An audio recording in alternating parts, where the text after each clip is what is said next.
નમસ્કાર, હું Rinku Prajapati public India ન્યૂઝમાં આપનું સ્વાગત કરું છું। શરૂઆત કરીએ આજના સમાચારની। વડતાલ સંપ્રદાયના લંપટ સાધુઓને હટાવવાની માંગ સાથે શ્રી સ્વામિનારાયણ સિદ્ધાંત હિતરક્ષક સમિતિએ આણંદ જિલ્લા કલેક્ટરને આવેદનપત્ર પાઠવ્યું।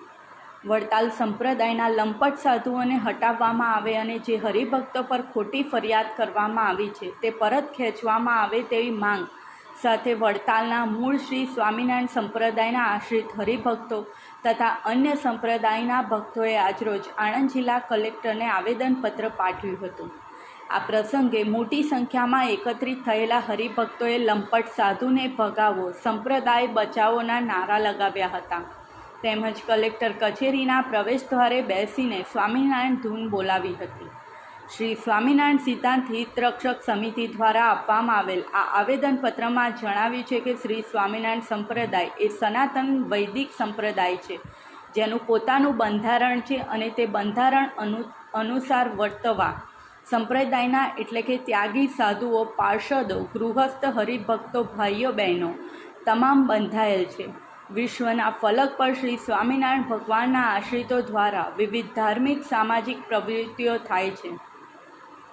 ભગવાન શ્રી સ્વામિનારાયણના સિદ્ધાંતો અનુસાર વર્તન કરનાર તરફ સમગ્ર સમાજ માનની દ્રષ્ટિએ જુએ છે। શ્રી સ્વામિનારાયણના સાધુએ ભાગવતી દીક્ષા અંગીકાર કરેલ અને સાધુઓ ભગવા વસ્ત્રો માત્ર પહેરેલ પણ ભગવાને સ્થાપેલ સિદ્ધાંતો મુજબ વર્તન કરતા નથી। સાધુએ પોતે દ્રવ્યનો સંગ્રહ કરવો નહીં કે બીજા પાસે કરાવવો નહીં તેવી આજ્ઞા છે, છતાંય ખાનગી સંસ્થાઓ ગુરુકુળો બનાવી સંપત્તિ એકઠી કરે છે અને તે માટે સંપ્રદાયના મોટા વર્ગને ભોળવીને છેતરપિંડી કરે છે।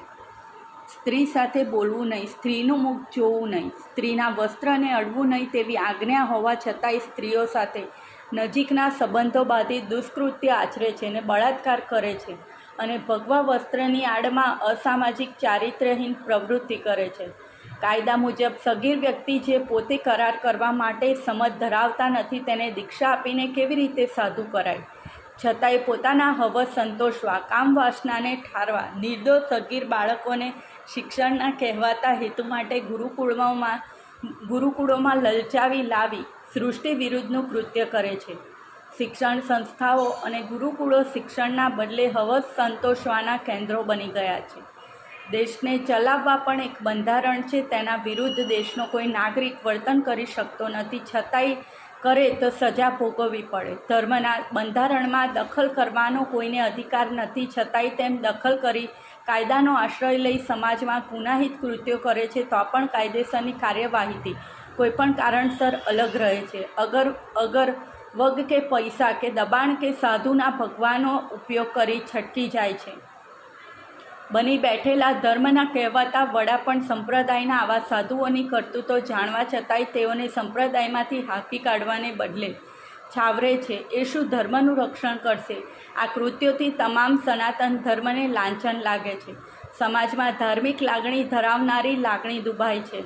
સંપ્રદાયના હોવા બદલ શરમ અનુભવાય છે, છતાંય આવા સાધુઓ ખબર નહીં કોની હિંમતથી મોજ કરી રહ્યા છે।